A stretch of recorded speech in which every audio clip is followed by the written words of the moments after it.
विमल बहुत परेशान था। उसे समझ में नहीं आ रहा था कि वो इस परिस्थिति से कैसे निपटे। वह अपनी माँ को बहुत चाहता था, किंतु उसकी पत्नी और बच्चे उसकी माँ से बहुत दूर भागते थे, क्योंकि उसकी माँ की एक आंख नहीं थी। साथ ही उसकी कमर भी 90 अंश पर झुकी थी। वैसे वो अपना काम सब खुद कर लेती, किंतु फिर भी वो अपनी पत्नी और बच्चों के लिए हमेशा खटकती है।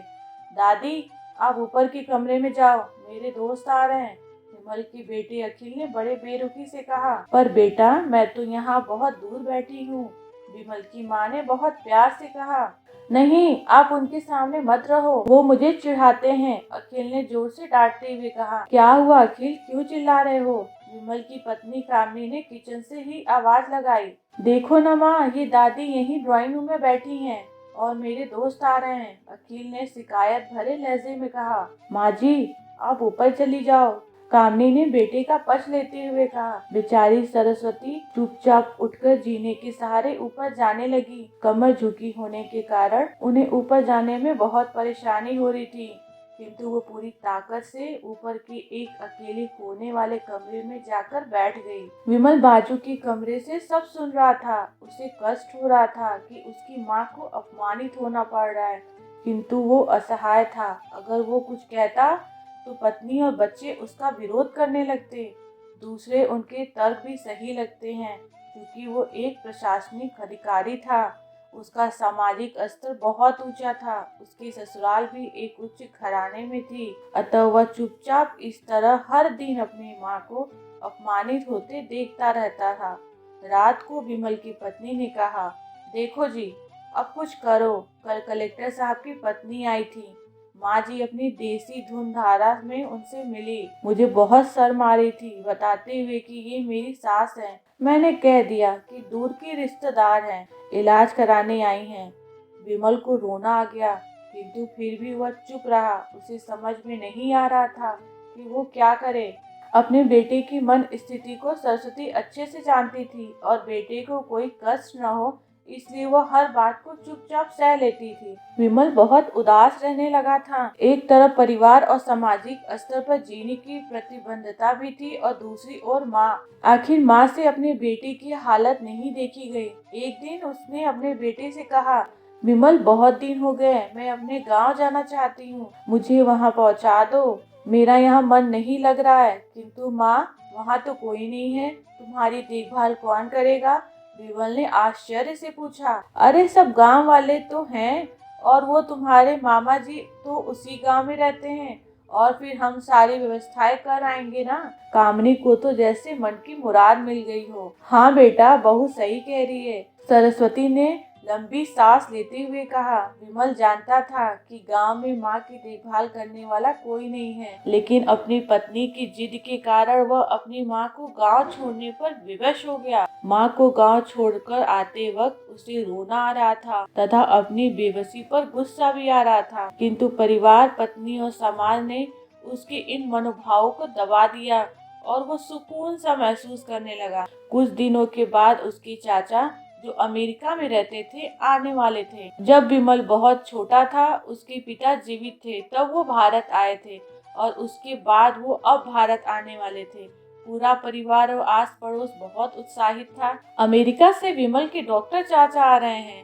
डॉक्टर रमेश ने जैसे ही घर में कदम रखा, सबने मिलकर बहुत उत्साह से उनका स्वागत किया। क्यों विमल, भाभी नहीं दिख रही हैं? कहाँ हैं? डॉक्टर रमेश ने उत्साहपूर्वक पूछा। जी, वो गांव में रहती हैं, यहाँ उनका मन नहीं लगा, कामिनी ने सपाट लहजे में उत्तर दिया। डॉक्टर रमेश ने विमल की ओर देखा तो विमल ने अपनी आंखें झुका ली। डॉक्टर रमेश सब समझ गए। बोले, कल हम भाभी से मिलने गांव चलेंगे सब लोग। दूसरे दिन सभी लोग गांव के घर में पहुंचे। देखा सरस्वती को बहुत तेज बुखार है और वो पलंग पर असहाय पड़ी है। डॉक्टर रमेश दौड़कर सरस्वती के पास गए, उनके पैर छूकर रोने लगे। सरस्वती की हालत उनकी कल्पना से परे थी।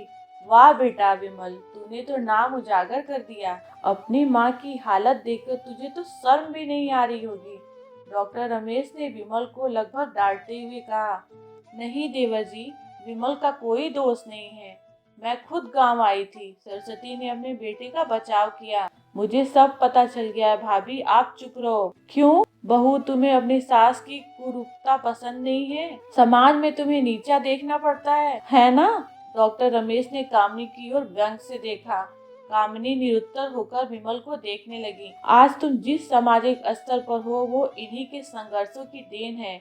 और बेटा विमल, तुम्हें शायद मालूम न हो कि बचपन में जब तुम 1 साल के थे तब छत से नीचे गिरने के कारण तुम्हारी एक आंख फूट गई थी और तुम्हारी रीढ़ की हड्डी में भी समस्या थी। तब तुम्हारी इस कुरूप माँ ने अपनी एक आंख और अपना बोन मैरो तुम्हें देकर इतना सुंदर स्वरूप दिया था। कामिनी बेटा, इतने सालों तक संघर्ष करके बेटे को प्रशासनिक अधिकारी बनाने वाली इस संघर्षशील औरत की तुम लोगों ने यह दशा कर दी।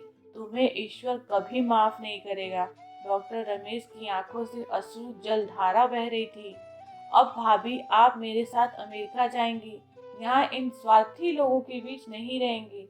डॉक्टर रमेश ने सरस्वती से कहा। विमल को तो काटो तो फूल नहीं था। डॉक्टर रमेश जो उसके चाचा थे, उन्होंने जो राज बताया उसके बाद तो विमल को यही लग रहा था कि उससे ज्यादा पापी इंसान इस दुनिया में कोई और है ही नहीं। वह दौड़ता गया और माँ सरस्वती के कदमों से लिपट गया। माँ, मेरा अपराध अक्षम्य है। मैं जानबूझकर चुप्पी साधे रहा, आपका अपमान करवाता रहा। अब सिर्फ आप ही उस घर में मेरे साथ रहेंगी और कोई नहीं। विमल ने आग्नेय दृष्टि से अपनी पत्नी और बच्चों को देखा। कामिनी को भी बहुत पश्चाताप हो रहा था, किंतु उसकी हिम्मत नहीं हो रही थी कि वो सरस्वती से आंख मिलाए।